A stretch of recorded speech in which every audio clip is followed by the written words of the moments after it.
இசலார் இந்த நாளுக்காக நன்றி. இந்த காலை வேலை கொடுத்த தேவாதி தேவன் நம் கத்தாதி கத்தர் ராஜாதி ராஜாவுக்கு கோடி கோடி நன்றிகளையும் சொத்திரங்களையும் ஏறெடுப்போம். இந்த காலை வேலையில் கூட ஆவியானவர் உங்களோடையும் என்னோடும் கூட பேசுகிற வார்த்தைக்கு விரோதமாக வான மண்டலத்தில் பொல்லாத கிரியை செய்கிற எல்லா பலவானையும் இயேசு கிறிஸ்துவின் நாமத்தினால முந்தி கட்டி செபிப்போம்.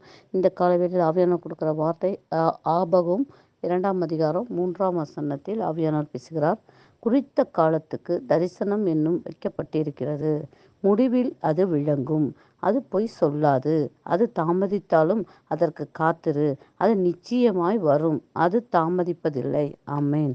கர்த்தர் நம்மளுக்கு இதுலேருந்து என்ன பேசுகிறார் அப்படின்னு சொன்னால், குறித்த காலத்திற்கு தரிசனம் என்னும் வைக்கப்பட்டிருக்கு. குறித்த காலம் அப்படின்னு சொன்னால், இப்போ நீங்கள் நினைக்கலாம், ஜெபிச்சுக்கிட்டே இருக்கிறீங்க. ஜெபிச்சுக்கிட்டே இருக்கும்போது, ஏசப்பா நீங்கள் இந்த வார்த்தையெல்லாம் கொடுத்துட்டீங்க, இந்த வாக்குத்தத்தம்லாம் கொடுத்தீங்களே, இந்த நாளில் வாக்குத்தத்தம் கொடுத்தீங்களே, ஏன் நிறைவேற்றலை அப்படின்னு சொல்லி நீங்கள் கேள்வி உங்களுக்குள்ளேருந்து எழும்பலாம். ஆனால் கர்த்தர் சொல்லியிருக்காரு, உனக்கு அந்த ஒரு பொருள் உங்களுக்கு எந்த நேரம் கொடுத்தா உங்களுக்கு யூஸ்ஃபுல்லாக இருக்கும்னு அவருக்கு தெரியுங்க. அதனால தான் குறித்த காலம் வர வரைக்கும் தாமதிச்சிருந்தாலும் அது கண்டிப்பாக அது நிச்சயமாக உங்களுக்கு நிறைவேறும். அது காத்திருக்கிறீங்க. காத்திருக்க தேவனுக்குள்ளே பலப்படலாம். நீங்கள் ஜெபிச்சுட்டே இருந்துட்டு போங்க, எனக்கு ஒன்றுமே நடக்கலை அப்படின்னு சொல்லி நீங்கள் விட்டுட்டு போகக்கூடாது. அது கிடைக்கிற வரைக்கும் விடவே கூடாது. நீங்கள் ஜெபிச்சு தான் வாங்க முடியும். ஒரு குழந்தை ஒரு ஸ்கூலில் படிக்குது அப்படிங்கிறப்ப அந்த பிள்ளை உடனே 1ஆம் கிளாஸ்லேருந்து 2ஆம் கிளாஸ் போயிடுமா? எப்படி போகும்? படித்தாதான் அதில் உள்ள கருத்துக்களை கண்டுபிடிச்சாதான் செகண்ட் ஸ்டாண்டர்ட் போட முடியும். அது மாதிரி தான் கர்த்தருக்குள்ளே நீங்கள் ஜெபிக்க கர்த்தர் கண்டிப்பாக நீங்கள் அவர் உங்களுக்குன்னு வைத்திருக்கிறத கண்டிப்பாக குறித்த காலத்தில் அந்த தரிசனங்கள் விளங்கப்படும். வார்த்தைகளை கொடுத்துட்டாங்களே அது நிறைவேறலை, இல்லை, அந்த வார்த்தை உங்களுக்கு கொடுத்தது தான். அது ஏற்ற நேரத்தில் உங்களுக்கு அது நிறைவேறுங்க. கண்டிப்பாக கர்த்தர் ஒரு நாளும் பொய் சொல்ல மனிதன் அல்ல, மனமாற மனுபுத்திரனும் அல்ல. கர்த்தர் சொல்லியும் செய்யாதிருப்பாரோ அப்படின்னு இந்த வார்த்தை இருக்குது.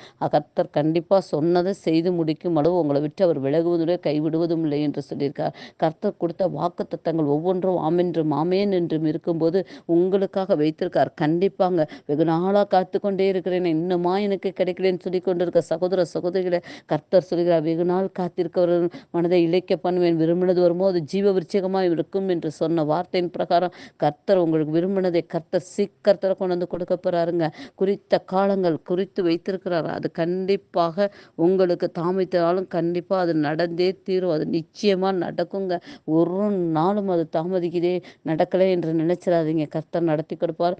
இசப்பா இந்த காலை வேளையில் கூட தகப்பனே ராஜா, அப்பா எத்தனையோ சகோதர சகோதரிகள், வாலிப பிள்ளைகள் எத்தனையோ பேர் தகப்பனே ராஜா, அப்பா எனக்காக இதை செய்திருக்கீங்களே, இந்த வார்த்தையை கொடுத்துருக்கீங்களே, சின்னவன் ஆயிரம் சிறியவன் பலத்த ஜாதிமான் என்று சொல்லியிருக்கீங்களே டாடி, எலும்பி பிரகாசி என்று சொல்லியிருக்கீங்களே தகப்பனே ராஜாதி ராஜாவே, அப்பா நான் உன்னை விட்டு விலகுதுன்னு உன்னை கைவிடலேன்னு சொன்னீங்க டாடி, ஆனால் எத்தனையோ நான் தடுமாறுகிறேனே அப்படின்னு நீங்கள் நினச்சி கொண்டிருக்க சகோதர சகோதரிக்காக அப்பா நாங்கள் பரிந்து பேசி செபிக்கிறோம் தகப்பனே ராஜா. அவங்க எவ்வளோ நாளாக தகப்பனை வேலை கிடைக்கல என்று தவித்து கொண்டு இருக்காங்க, குழந்தை பாக்கியத்துக்காக தவித்து கொண்டு இருக்காங்க, திருமண தடைக்காக ஜெபித்து கொண்டு இருக்கிறாங்க டாடி. எஸ்அப்பா நீங்கள் மனம் இறக்கமுள்ள தேவன் தகப்பனே, அவங்களுக்காக இறங்கி கரெக்டான நேரத்தில் நீ செய்து கொடுத்துட்டீங்க.